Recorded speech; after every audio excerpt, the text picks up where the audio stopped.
Grabe, tingnan naman ang itsura ko, guys. Hoy. Naglinis kami ng aming bakuran. Sobrang init. Grabe, oh.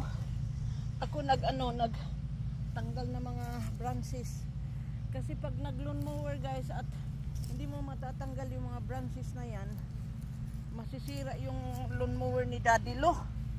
Kaya ganito ang ginagawa ko para sunogin ito namin sa sunod na araw. Ayan. Nakakapagod. Sobrang pagod. Halos makuyapan taan niyo eh. Grabe. Kabisi. Ito yung tsura ko. Si Daddy Lo o diyan. Nandoon. Grabe ito ba, guys. Kasi masira yung ngiti ng kanyang lawn mower kung hindi natin ito tatanggalin ito. Mga branches. Ilalagay sa kitna ang tiyan ko eh.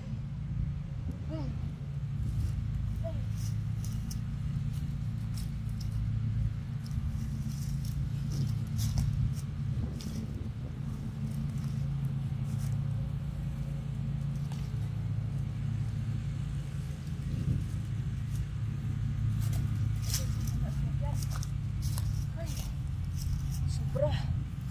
Andun si Daddy Lo. Linis time kami ngayon eh. Kasi ulan dito siguro. Kaya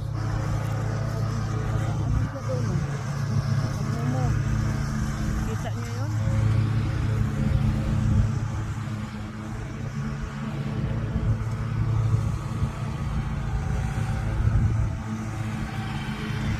Tapos yung kapitbahay din namin oh.